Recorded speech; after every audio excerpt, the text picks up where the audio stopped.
Well, welcome everybody to the Real Deal Fishing Podcast, Season 2, Episode 2. I'm Kevin.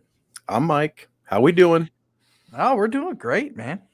We're doing great. We're going to talk about some things tonight, but I think both of us have some interview opportunities. I just did mine today, and you got one tomorrow. We'll get into that I'm here scared. in just I'm a really minute. scared. But man, it's finally feeling like winter around here. Tomorrow, we're supposed to have our coldest day of the year. And those of you who are new to the podcast, I'm in South Carolina, juxtaposed to Iowa, which is where Mikael is. Yeah. But uh, So but yeah, put it's it supposed on to be me.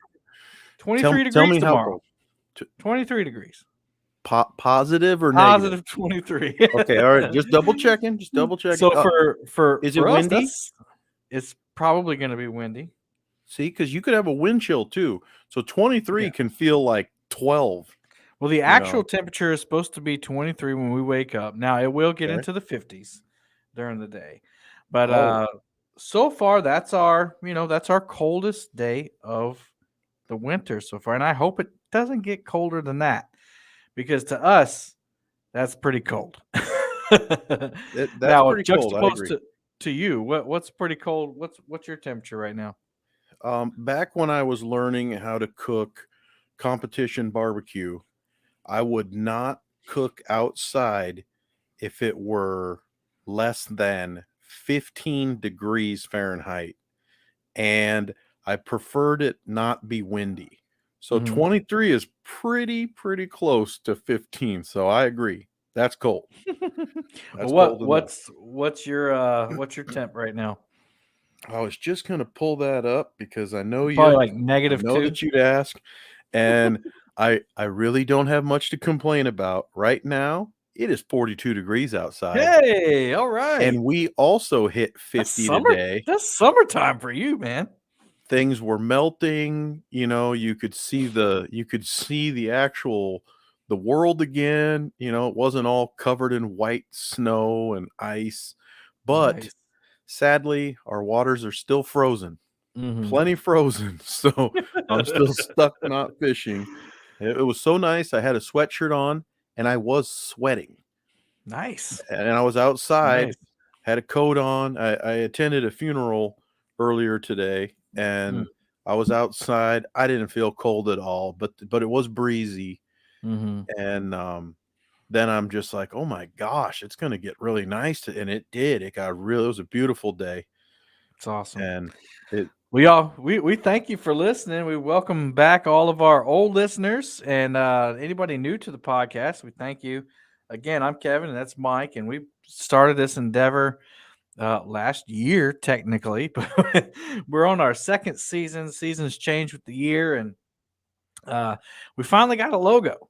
And although it's not ready to put on shirts and hats yet, we do have a logo thanks to Michael's sister Trish. And if you're not one of the Boom Squad members who can watch live, it's on our background right now, and it's this wonderful looking round reel. I'll just say round reel because it could be brands or whatever, but mhm. and it's a beautiful gray, black, silver, white texture or colors and different textures too. And then we have the typewriter font and it says the real deal and then podcast, and it's of a profile view of the round reel. So it looks really good. Trish, when you listen to this, you've done a fantastic job, and I can't wait to get it on a shirt. What about you, Mike? I have my cards ready. I'm ready to push buttons and Ching, charge and it. enter addresses. I sent you a message and just for the amusement of all of our fans here. Money I have, talent I don't. So I needed Trish or Kevin to come up with a logo, but I am more than willing to buy the shirts. Well, y'all, and if you want to support this podcast, if you enjoy listening, and you're wondering, maybe you're blessed enough to be able to help us out, and you want some merch, you can go over to shoppalmettocats.com. Right now, I just have the Palmetto Cats merch, but here soon we're gonna have the Real Deal Podcast merch, and we're gonna start off simple, just a t-shirt and a hoodie and maybe a coffee mug. But if people request more, then we'll start adding more, and as our viewership goes up, hopefully we'll get you guys some gear out there. But what do you say we talk some fishing, Mike? Oh, I have several notes here. The the first fishing related item that I had was the fact that I am stuck inside, but it was gorgeous out. So I'm very jealous of all y'all that have good weather and open water. So I know sometimes the winter Mm-hmm. bite can be rough and sometimes it can be magical. Mm-hmm. But trust me when I say this, fish for me. Do it for me Fish for Mike, because y'all. you don't even have to go live. If you want to make a video or if you just want to send me a message or send either of us a message and tell us how you're doing and if you caught Mm-hmm. anything or send me a photo. I just love it. I'm just dying a little bit inside every day that I'm stuck inside of the frozen situation that I'm in. I just feel like I'm getting a little bit more negative Well, every this day. So this may or may brighten not it up make you for me. feel better. I mean, I kind of talked to you about it through text message, but I fished last Saturday and it was beautiful. And I went to pull out of the boat ramp, and my leaf spring exploded on my right side of the trailer, the boat trailer. And what I mean by exploded, so I have a 3-leaf spring, and the bottom 2 leaves, uh, half of the bottom 2 leaves just completely broke off and hit the ground. Ching, ching, ching, ching down the road, and which sent my tire up into my fender, or my fender down on my tire. I didn't realize it for a little while, and then I looked back when a car pulled up behind the boat. It was nighttime, obviously, and the headlights hit the back of the boat, and I saw smoke billowing out. I was like, "Oh no, what's going on?" Thought I had Oh blown a wow. tire or something. Well, I pulled over, and in the dark, the best I could see is that the tire wasn't blown, but there was a lot of sizzling and burning rubber happening. So I figured, maybe a hub locked up or something, and or the brakes locked up. So I don't live that far from the boat ramp, so I limped on back, and I just had to put the boat up. Nothing I can do in the night. So I woke up Sunday morning and got up under there, and sure enough, I saw the problem. And the trailer only had a 1-year warranty on it, Mike. But I got some good news today. I ended up calling Road King, the manufacturer of the trailer, and I Okay. told him because nobody has 20-inch springs around here. The trailer is way too small for the boat, which I knew to begin with. But here's a moral for this story before we even get done. Trust your instincts, people. If you know something's not going to work, trust your instincts and don't go with it. Because this was twice that I had been talked out of a situation. I knew the boat trailer was too small because I was going to load it up with extra batteries and rod holders and all kinds of tackle. Well, anyway, I called Road King. They had obviously had the 20-inch spring for the trailer, and I told him about the situation. He goes, "Yeah, that shouldn't have happened." I said, "It's unfortunate after only a year and a half that the leaf springs would break like that." He goes, "Wow, a year and a half." He said, "Well, I'll tell you what. If you'll give me till in the morning, I'll talk to the boss and see if we can extend that warranty."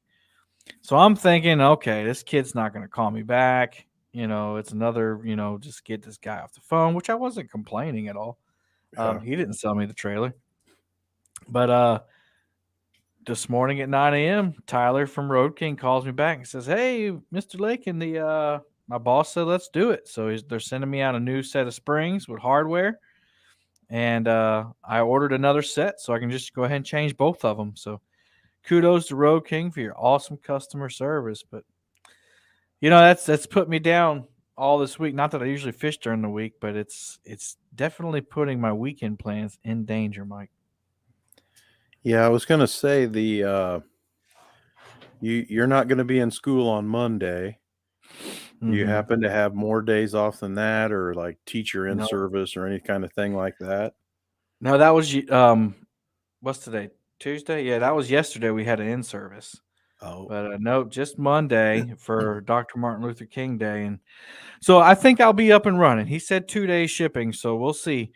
And if I can get it done on Saturday, my plan was to go camp on the pontoon Sunday afternoon and night, and then come back Monday. So hopefully that plan will still work out. I got my cot and my camp pillow and my sleeping bag. Everything's ready to go. Just got to repair that trailer. Tell me, Mike. Tell me about this experience you're gonna have tomorrow night. I was invited to be a guest on a show. Now that hasn't happened for about, I don't know, a year and a half or 2 years maybe. Now I can't really remember, Kevin, but the last time someone invited me onto a show and the timing worked out and I did show up was on your show. And it was a That's right. blast. I had a great time. I have to tell you, I feel like I'm in good hands Hmm. and the puppy here is snoring. So if you happen to hear anything, I don't. That's not my throat. That's not me. The puppy snoring. The the show is Tales, Mm. and Not the Ducktales. yeah, Ducktales. Ooh. DuckTales. Woo! My kids love that show. The Tales show is hosted by LG Bass and Pontoon Jody, our friends. We know them both. Well, you might Tom is remember actually Tom from yeah, our Tom. what was that? The fourth podcast we did. Yeah, Tom was on here talking about bank fishing and also talking about his journey and his goals, especially his goal of catching 365 catfish in 2021, which he did accomplish plus some. Mm-hmm. So obviously, I'm in good hands. Now that being said, Jody likes to have some fun and she likes to pick on some people and have a good time. So part of me is just thinking like Admiral Akbar that it's a trap. But I'm looking forward to it. It's definitely going to be a different experience. In our experience here on the podcast, at first I kind of felt like Kevin would lead the show. I would get comfortable, start adding in a little bit, and that's really the way that it's worked. So I feel like we're collaborating a little bit more, and it maybe isn't fully dependent upon you. Now, of course, Kevin handles all technical issues, all technical stuff. Like I The said company's before, computer guy. yeah, like I said Move. before, I don't have the talent. I just have some money, so I do need a real deal fishing podcast Well, I think T-shirt you undersell yourself. You have plenty and a of talent. mug. So You long have as we plenty can of get a talent. big one because I drink coffee I think there is an all 11 day. ounce mug on there, Oh, well, I was thinking more like 32. They like got one one of of those. these. Yeah, like a big, yeah. Yeah. If not, that's fine. Maybe we can just do a sticker and I've been thinking of what do you call it when you put a bunch of stickers on stickerize or sticker uh I don't know, but I need to figure it bedazzle? out because Yeah, we I need we need to come up with a bedazzled my word boat with because stickers. I have a bunch of mugs. I know you've done it to your boat, and I would like to Mhm. put some cool stickers on Well, a few of my mugs. once we get the design, we'll go to Sticker Mule and get some high quality ones Yeah, made up, and we'll get those out yeah. to people who Now want we're them. talking. But that's cool, man. I think it's really cool that they invited you on there. Um, you know, you say you don't have any talent, but you know a lot about fishing gear, and you know a lot about the fish in your waters, what you fish for, and you have a lot of stories from growing up. So I think that if they know you even a little bit, that they'll ask you and prompt you about those types of questions, and you'll be fine, man. Yeah, it could get I crazy. had I I had could an release some opportunity. stories that I haven't released before. So who Uh knows oh, what new could happen? stories. Who knows what could You better happen? go check out Doc Tales on LG Bass on YouTube. um, I had an opportunity today to do a podcast with Brad Durick. He's used to be a tournament angler. I guess he does still do tournaments, but he's a professional guide. And he presented at the Catfish Conference in Kansas City when we went there, and he invited me on. Man, it's kind of like my conversations with you, Mike. We started out at about 5:45 and we ended about 7:45. So it was 2 hours of catfish talk, and I had a really good time. And being behind the microphone, being the host a lot, you forget what it's like to be asked questions. And I've forgotten how fun it is just to be on there and just to be along for the ride. I think that's definitely true of why I think this is so much fun because I don't have the same situation that you do there. Things are very different. So when you say, "Hey, what do you think of this?" A lot of times it's a challenge. Hmm. I have to really try to put myself into the situation and think, what may be what I may think of it. And like you had mentioned the logo, you had mentioned you were kicking it around a little bit, and then you mentioned, hey, maybe mention to Trish. And those who don't know, my sister is an art graduate with honors, and she got her master's, and she's a teacher. Now, beyond that too, I've just always felt that Trish sees things so differently than me. Hmm. So I told her a few ideas or a few pieces, but then what she came up with, I'm It's still amazing, in folks. I can't awe. wait for the people on the podcast to see it and really get to appreciate it. She's done a fantastic job with it. Yeah, she sent me a file. I don't even know what it is or where it is. I don't know the website. I don't know anything about it. And Hmm. there were 22 different, I call them renderings, 22 Hmm. different renderings on there. And I'm like, oh no, now I've got to make a decision. Well, hey, I'm good at that. I can make a decision. So I'm like, all right, I like this. This looks fascinating. That looks good. I make decisions all the time. Just like you said, I make decisions Hmm. on gear all the time. I'm like, ooh, this looks good. That looks shiny. What's this thing like? You know? So I can help to narrow things down. I try to give positive feedback. I try to give thorough feedback as I can in some scenarios. And I think that's where maybe I encouraged a few people or caught a few people's attention along the way. I remember I Hmm. sent a few random emails here or there encouraging Hmm. people or telling them how much I liked this and that about what they do. And that's another thing that I'd written down. I'd been watching a lot of shows and really trying to focus on them this week. Not Hmm. necessarily for the fact that I don't watch them anyway, because I do, but I was watching the shows and I was thinking to myself, wow, we really are constantly learning, even if I feel like some of us are all saying the same thing over and over again. Hmm. And then you look at how people do it, and everybody's so unique. And I think to myself, oh, this is awesome. This reminds me when Kevin and I were trying to come up with the fishing trivia and the catfish trivia idea, and wow, was that a lot of work, and probably twice as much work for you. But what fun! And now there's different kinds of shows, and one specifically wanted to give someone a compliment. I was watching a show that's presented by the Anglerholics. And I know that they're Boom Squad members, so double appreciation to you. Love you That's guys. right. But that Angerholic show had It's me awesome. laughing so much, I had to pause it this morning and go to the bathroom. That's how, because I missed it when it was live, because I was watching Steve Douglas's birthday party. Hmm. And then I noticed on the birthday party, I was like, wait a minute, I think Kevin and I are the only two mods in here. I'm like, oh no, Yeah. the Russian I bots are think gonna get in here. Chris So Flores was too, but yeah. Yeah, so then I started thinking, "Oh, no, I need to try to help out because Kevin's trying to host and enjoy the show, and he has to monitor the chat that closely." And you did a great job, but I got thanks, man. I got a couple bots.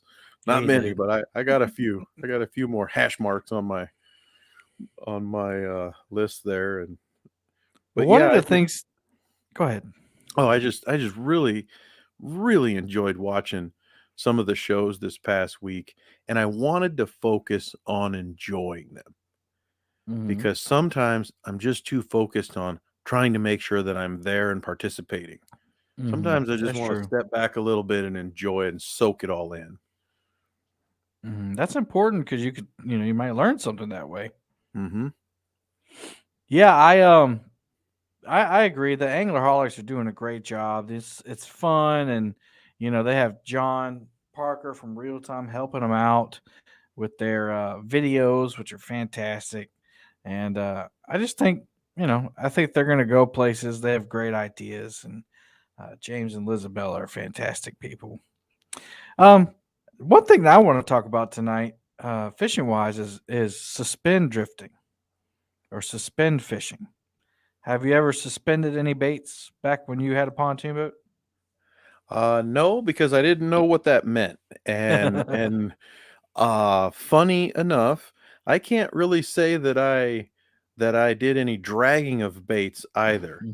Mhm. Maybe what I did would be considered drifting, but I'm really not fully aware of all the specifics. So when you mentioned suspending baits, now that I'm mainly a bank fisherman, I started thinking to myself, is he talking about me using a bobber?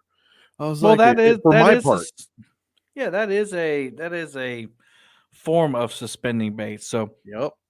to what I'm talking about is when you're in a boat and you're dropping a bait straight Okay. down under the boat, tight lining basically. Okay. And in this particular scenario, I've been using a Carolina rig, which has Okay. the which doesn't really make sense if I'm being honest because the weight is above the bait. But a lot of people use a three-way rig and they'll put the weight on the bottom and then Okay. they'll have the bait up in the middle of the Absolutely. leader of the Yep. I'm leader. with you. But man, I've started to do this a lot, and I don't know. I'm just the takedowns when the fish hits it are just massive. Now, anchor fishing is just as fun when they slam the rod down. That rod just goes crazy. But something about so when I just to describe this a little more to the podcasters that are listening. So I have rod holders on my boat, and I'll have the rod uh, parallel to the water surface. So that means they're sticking out from the boat straight out, parallel to the water surface. And then I have a line, which has a basic Carolina rig, a swivel to a leader line, which is just a heavier piece of line for abrasion purposes, and then a hook and a bait on the hook. And above the swivel is my weight. And based on how strong the current is, determines how fat my bait has to be, or not fat my weight has to be. And so if you have a swift current, you got to go up 6, 8 ounces. But if you have zero current, you just need something to get it to the bottom. So basically, I'll drop that down to the bottom until the weight hits the bottom, and I'll reel it up 2 or 3 cranks so that that bait is sitting up off the bottom a good foot or two. And then these fish come to feed through there. And I heard it explained the other day that it seems like it might be more convenient for a feeding fish because they don't have to put their head down in the mud and search for bait, search for food. They see it, they swim towards it, and they grab it. Well, when a suspended bait rod goes down, I mean, there's really nowhere else for it to go. It's got to go down that 2 or 3 foot, or it's got to go sideways. And so that rod just bends over, and you think the rod's going to break, but you get so excited. And I had one hit the other day on Saturday on the live stream. It wasn't a very big fish, it was 2 or 3 pounds, maybe 5 pounds, but it hit the bait, and I couldn't get the rod out of the rod holder because it had so much pressure on it. Was that the one where you said to the microphone, "Oh gosh, I wish you guys could have seen that takedown." Mm-hmm. Was that the same one? No, that was the first one. That was the 20 Okay. pound catfish. But Okay. yeah, I think on the live stream you could see that one go Okay. down, but you couldn't see it stay down because my big fat butt was in the way. But the other thing I like about it, which people don't really talk about too much, is that with suspending baits, if you have a spot lock trolling motor, you don't have to throw any anchors. You don't have to do anything but put your trolling motor in the water and hit that anchor button, and you just stay there and suspend your baits. And what I do is I'll find structure on the bottom and I'll just move around up on that ledge, down into the hole, all around. And you can actually drift a whole river doing that.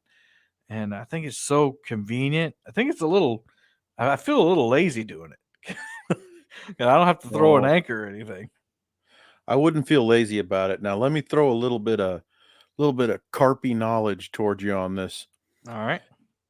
I had been working on refining my carp fishing tactics, and one thing that was mentioned to me was a floating bait.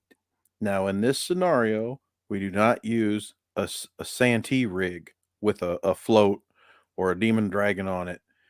We only want the bait to float. Mm-hmm. So they cook these baits differently so that they float, or you get an artificial plastic that will float. Some anything that you can buy. There's tons of stuff out there. Mm-hmm. The thought on that is that the the design of the fish when they get that big includes a massive belly. So Mm. you want to get your we in carping we call it your hook bait. Mm. You want Mm. to get your hook bait off the bottom so Mm-hmm. that way their bellies don't drag the bottom because they don't like that. Mm-hmm. Now, obviously catfish are different. Half the time they're in that mud. They love it. Mm-hmm. Mm-hmm. But let's think about a finicky or just a massive catfish. Maybe they don't want that. Maybe their belly is so big, like mine, that they Mm-hmm. don't want it to be dragging all over the floor. Mm-hmm. I don't know. And I think it's a great topic. I think that a lot of people are like, nope, Carolina rig, that's all you need. And a lot of people are like, well, now I use these demon dragon floats, but I haven't broken my PB. And then they Mm-hmm. start incorporating everything and maybe over analyzing everything. Maybe it's not over analyzing everything. Maybe it's just having fun with all of it. Because I And love maybe dad. it hasn't happened to it yet. You know. Yeah. So I think that that is a brilliant tactic. I Mm. think that it would be my decision if I were you to use that tactic in any area that you think it could provide you different data just for data's sake. Mm-hmm. I don't think it's lazy. And I like the Oh no, fact that you mentioned I've. the Carolina rig Mm-hmm. with the weight above it, because that's Mm-hmm. exactly how I do it from the bank with a big float on top of that, like Mm-hmm. a big giant cigar type Mm-hmm. float.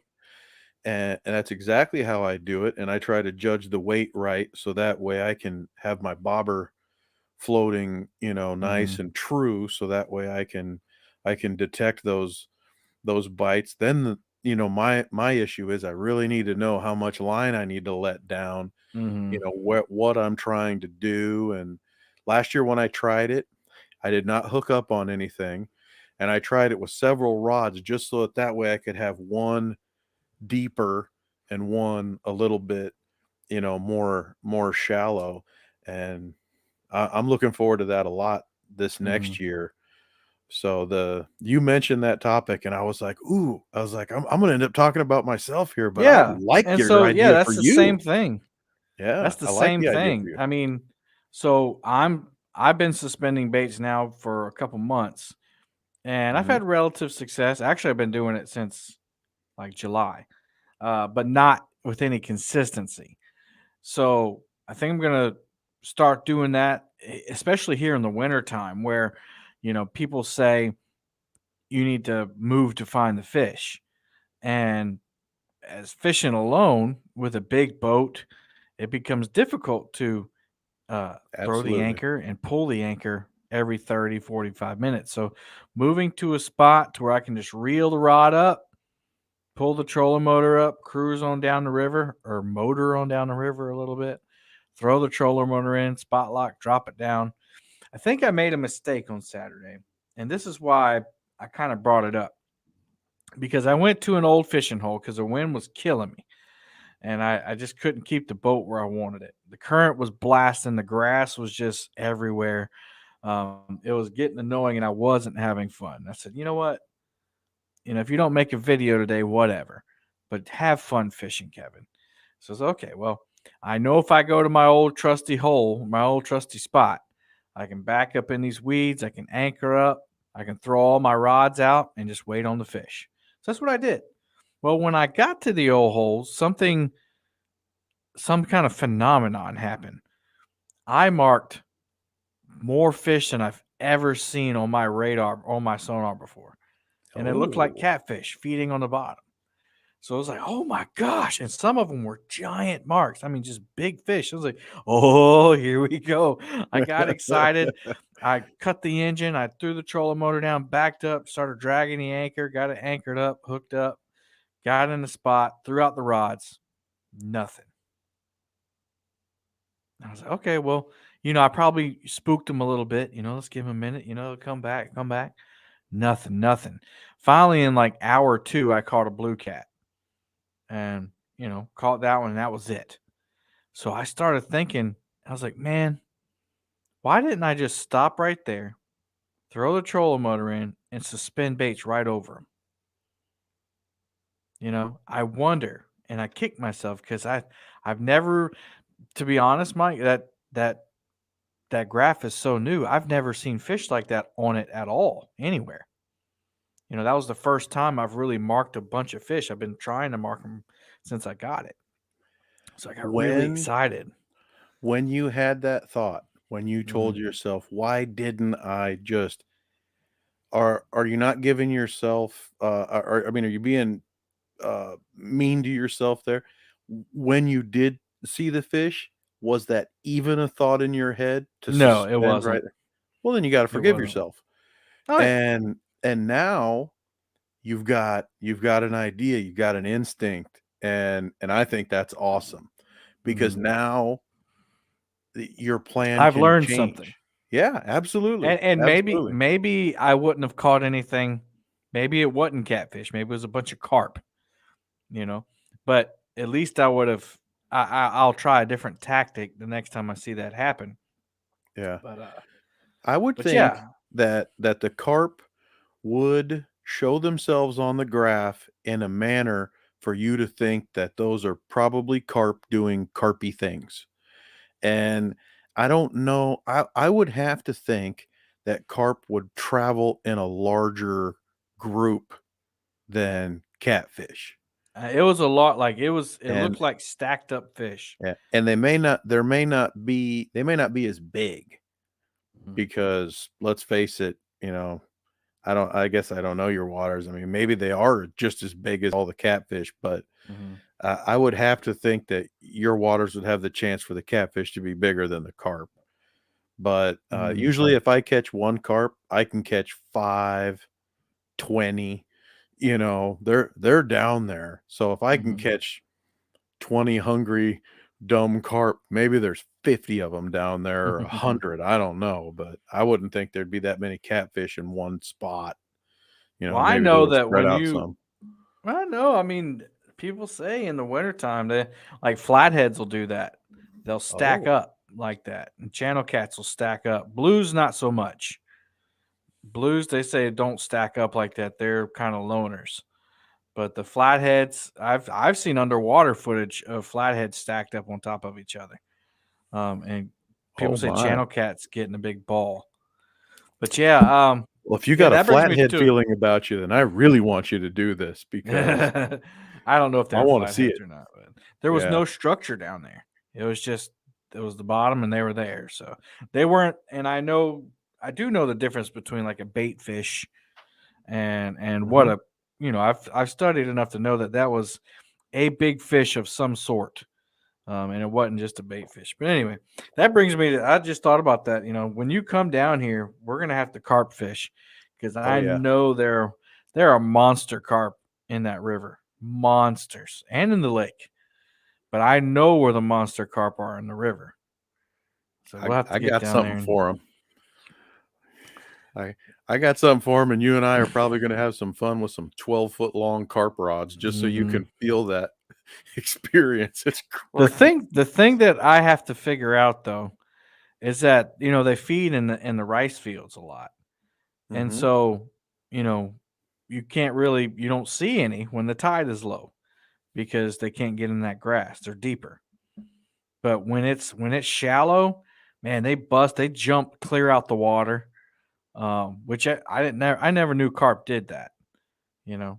They They are these carp. correcting their swim bladder is what Mm, they're doing. Lots of okay, people think that, they're they're swallowing. aerial specialists or just hot dogging it or whatever, but they actually breach the water to like equalize or correct their swim bladder because they want to swim in the shallow water Mm. and they want to be towards the top. So that's when people will float baits out there. They'll like tie a piece of popcorn to a hook with nothing, just hooked right onto your line, which I think is a Mm. mistake because as much as fish swim this way, swim that way, do this, do that, I think that you should always have a swivel somewhere in there if you're trying to catch a big carp or a big catfish. Just an opinion. I could be wrong, but I don't think I am. And because those fish just swim left, right, dart this way, make a change, go that way, up, down, down to the bottom, back up to the top. They're crazy good swimmers. So I like a swivel in there, and I like to eat popcorn, so I don't like to share popcorn. Kind of like shrimp. Everybody's always hitting you up to fish with shrimp, and I'm like, yeah, take it, but get yourself some Just cocktail Sandra. sauce so you can Just eat that Sandra. shrimp. Take your grill, get a skewer. I was fishing in a spot with Catfish Bill and Robbie. It was back on for Christmas break, and we were fishing in a spot, and they were jumping in 12 foot of water.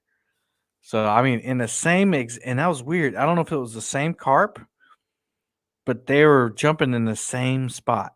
It was so bizarre. Yep, Like usually they will do you that. could you could draw like a 3 foot circle around a piece of water, and they all jumped out of that piece of water. I have It fished was in the weird. same spot maybe 8-10 hours in a row, and I would see the same 8-pound carp Mhm. jumping to my left, jumping straight ahead of me, jumping to the right, back, forth, back, forth, back, forth. And I would put 3 lines out there, Mm. left, center, and right, just waiting, hoping that he was active enough that he would take the bait. And sure enough, he did. And Mm. then I've seen him jump all over the place and never got a tap on anything. Throw out corn, throw out dough ball, throw out boilies, pack bait, chum the water. Nope, nothing. He just wanted to jump up and do whatever he was doing up over there, and I Well, don't I know what told it you is. the albino carp story, right? Albino carp? Yeah, we have albino carp in the lake. Oh, I've When I seen one first here. when I first got the boat, I didn't have rod holders on it. Obviously, I was waiting for those to come in, or the brackets to come in. I had the rod holders. So me and Pastor Sean and my buddy John, we went over to this place. It's a naval weapons station campground, and we went over there and we were just bait fishing, just having a good time, catching some brim, shell cracker, whatever. And we just kept going back in shallower and shallower, and we went back into kind of like a flooded forest. Excuse me, kind of like a flooded forest. And I look over, and it's this bright white fish. I mean, bright white, just swimming up in the trees, just like nothing. We're not even there. It was probably 4 or 5 foot long, just this albino carp. Didn't mean anything to me at the time because I was like, yeah, well, that's cool. That must be a koi somebody let go or something. You never know. But it was crazy, and I've been back there several times since then, and since I know how rare they are now. And the last time I went back there, I saw a submerged alligator right under the water. That was pretty cool. But haven't seen the carp. But when you sent me that carp gear to use, that was after I saw. And people probably think that I'm telling tall tales, and I promise you, I'm not. Now, maybe I got excited and it's exaggerated a little bit, but I Yeah. tend to try to keep it low key because I want to be believable. Well, the reason you sent me that stuff is because I told you about the other carp that I saw over there, same area. It had to be 6 foot long. I feel like I could have jumped off the boat and rode it like a dolphin. It was so huge. And I just, I can't imagine. Like I saw Richard Montano catch that carp on the island when he came, and that was awesome, man. That thing was squealing, Yep. drag, and going everywhere. And that was a 25-pound carp. I can't imagine what fighting a 6-foot long carp would be like. Give me like, if you had to describe it, if somebody said, Mike, I'm gonna shoot you if you can't describe what you think it would be like, what would you describe it as? Uh, I have caught 25-pound carp, and every pound below that, pretty much. And the the way that I usually try to get everybody else to understand how powerful a 25-pound carp is, or even a 20-pound carp, let's just say 25 pound, is that they just take these amazing runs. Now I know they're not running, Mhm, they're swimming. They take mhm, they have these amazing bursts, where they will swim and they will grind out maybe 40, 60, 70 yards of line.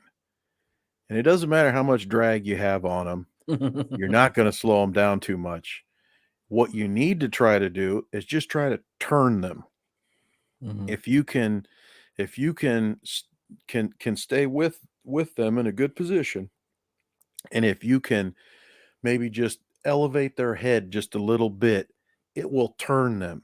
So that way you can have them, they might take 70 yards of line off to your right hand side, but then they'll come right back and you'll get that line back. Now, I mhm, used to always use 4,000 size spinning reels. I would use 10 or 12-pound line, which meant that I would get somewhere between 140 and 200 yards of line. And you mhm, hear people all the time, passionate people, educated people in the fishing community saying, you don't need all that line capacity. It's just ridiculous. You have this gigantic reel. Well, I've been spooled.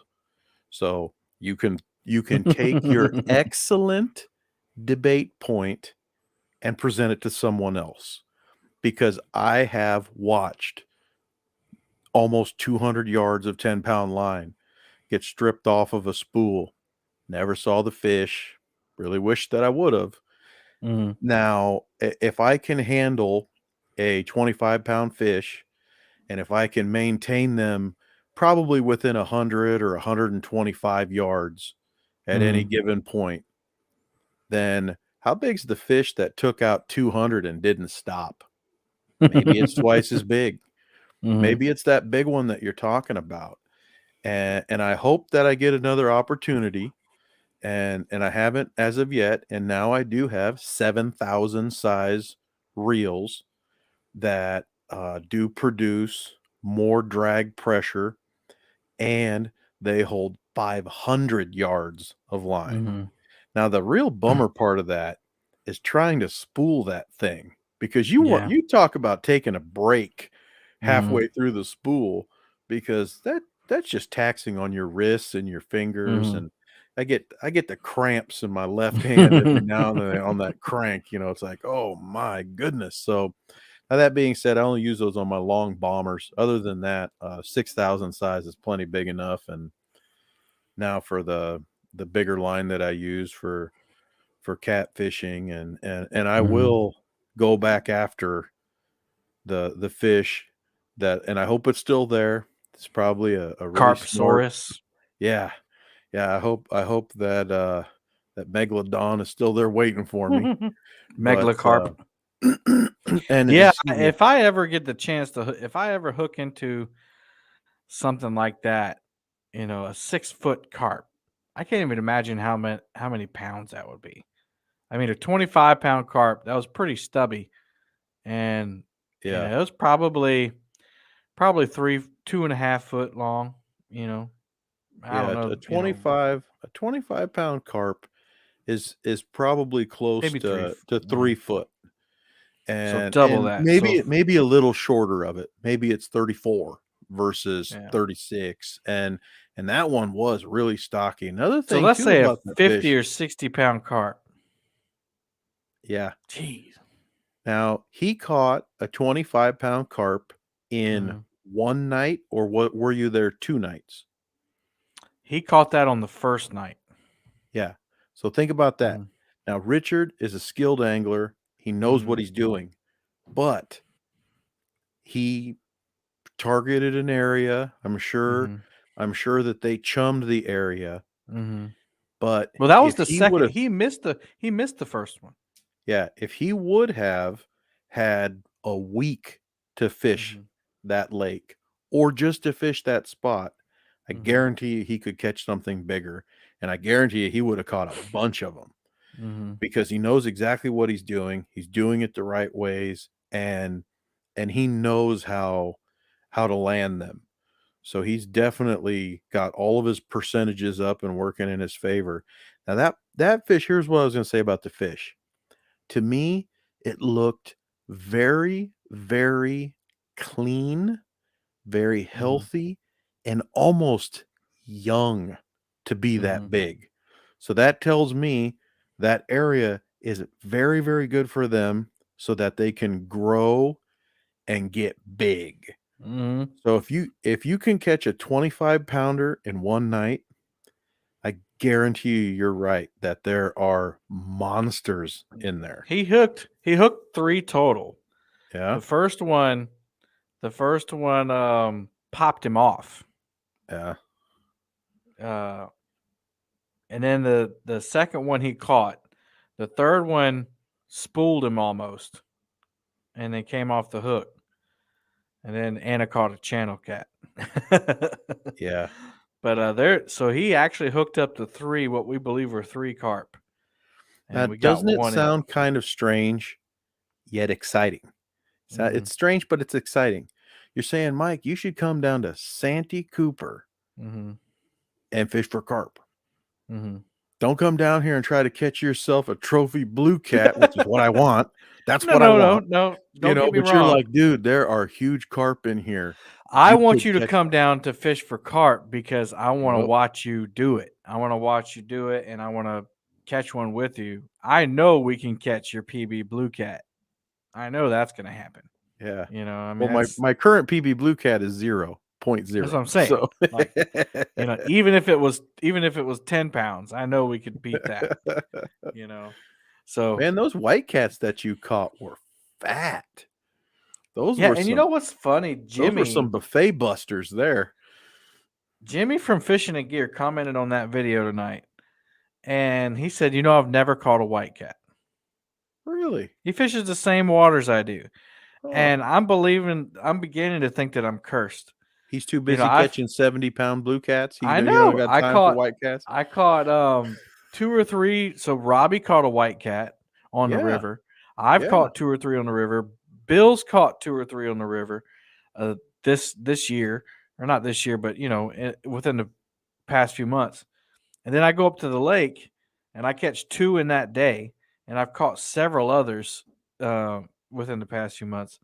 And Jimmy hasn't caught a one and drags the same area, the same humps. Go figure, man. That just goes to show you, like, you know, the difference in the time on the water.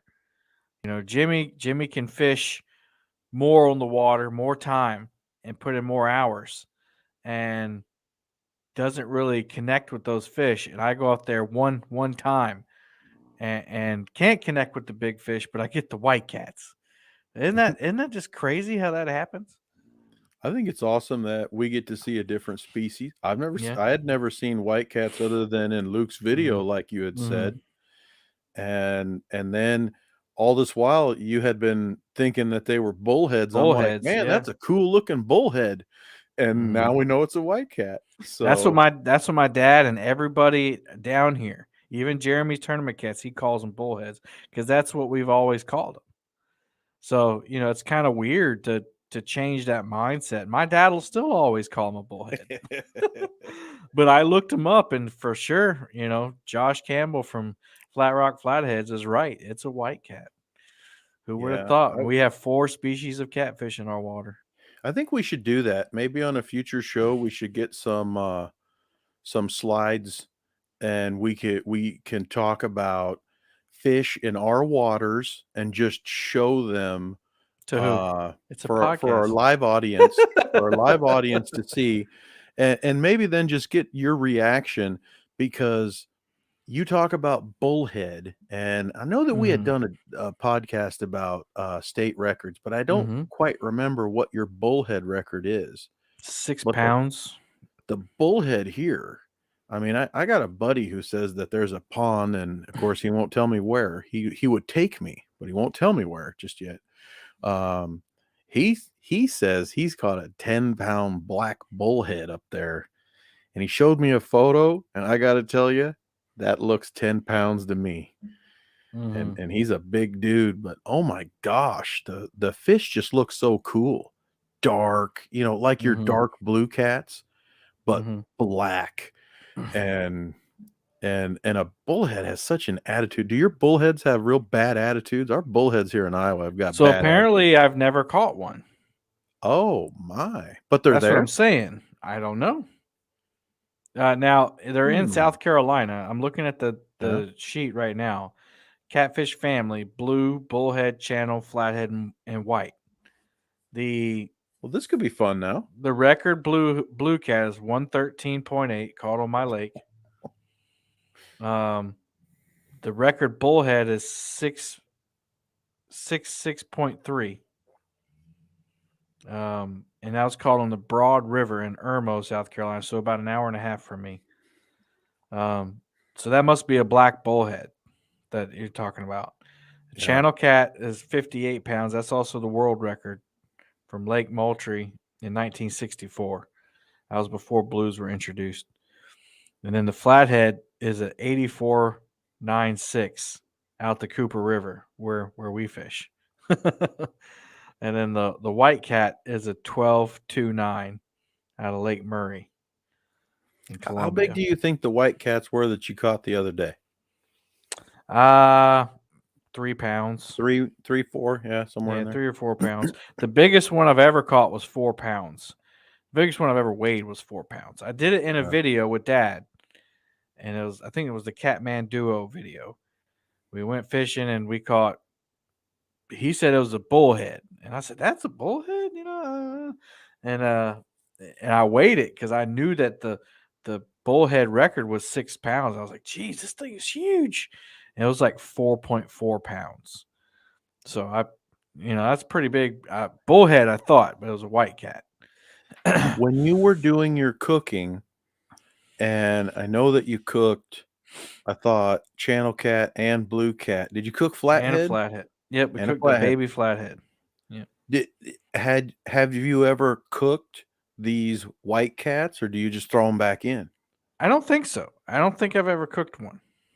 Well, there's another idea. May Mm-hmm. have to do that. Somebody actually, Rock Bottom Cats commented on that video, and he said, "I wonder if they taste like a channel." Yeah, that's a good And I question. imagine they would. I mean, they eat the same thing as a channel. Obviously, they eat the same thing as a blue cat, but I imagine white cats are more of a scavenger, kind of like a channel cat, um, and less of a hunter, like a blue cat or a flathead. Yeah, yeah, I would say that's definitely what our bullhead are like. Mm-hmm. They just go around chewing on everything. We used to Mm-hmm. catch them just on gold hooks. We didn't have to put any bait on it. That shiny hook would go down in there, and these bullhead would just and swallow it half the time. They're quick. Man, I just looked at the American shad record for South Carolina. Uh-oh. 7 pounds. Yep. Could you imagine I remember catching a seeing that one when I shad did the list. 7 pounds? Like that's nuts, man. That's probably why some people do eat them, because they get that big. Ugh, Mm-hmm. no thanks. Well, it's How not a many? gizzard shad. So our American shad kind of looked like a big skipjack, Yeah. a giant skipjack. How many pieces of bait do you think you'd get out of a 7-pound shad? all the baits. You Don't you worry, could I got probably bait bait today. all your hooks. You can put all your rods out and on the same Mm-hmm. bait fish. Mm-hmm. Here's some species of fish I didn't know we had. A salger. Oh, nice. Yeah, not down here though. It's upstate. And let's see, a Who, wall. who do you always call upstate? That's squirrel, fishing with Squirrel. squirrel. Okay. And then in Lake Kiowee, he has yellow perch up there. We have yellow perch down here too, and the walleye. So we do have walleye in South Carolina, but not down here. Have We you have a ever eaten a chain walleye? pickerel. I've heard they're good though. Ooh. Oh, yes. Perch are good too. We Yellow have a perch. chain jack pickerel, Chain jack pickerel. I know that a one. red fin pike, and a muskellunge.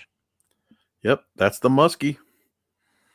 Muskalung. So that's in the Broad River. So I guess we do have muskie. I never knew that. That's an interesting fight. I've caught two.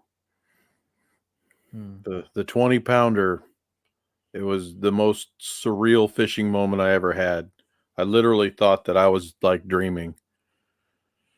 That's weird because you think if they're in South Carolina waters, they'd make it here somehow, down to the lower state. Yeah. Through a river or a channel or something like that. And maybe we do. We just don't have a lot of them. Or human transporting them. Yeah. And making it happen themselves, unapproved. Let's see, striped bass, 63 pounds, Lake Russell. White bass, hybrid bass. I've never caught a white bass. Lake Marion white perch record is 1 pound, 15.84. People eat those things. If it was 2 pounds, I'd eat it too. They say they're pretty good. Yeah, I know yellow perch are really good. Largemouth bass is a 16.2. Isn't that crazy? That's a big fish. Spotted bass is an 8.5. Smallmouth. So we do have smallmouth, but not down here. It's up in Lake Jocassee. That's a clear lake. Red eye bass. Here you go. The bluegill or brim record is 3.4 pounds. And the state record shellcracker, which is a red-eared sunfish, which used to be the world record, was caught right here in Diversion Canal, 5.75 pounds. Jeez. Red breast, we have the world record in South Carolina at 2 pounds. And just all kinds of crazy numbers. And I'm looking at the dates. A lot of them are old. I wonder why that is. I'm trying to look at the most current date. Is 2018 was the flathead. That's promising. That's very exciting. In 2018, 84-pound flathead. My dad said he's caught an 80-pound flathead off the Cooper. I mean, you would love to catch anything in the 80-pound class range. Oh, yeah.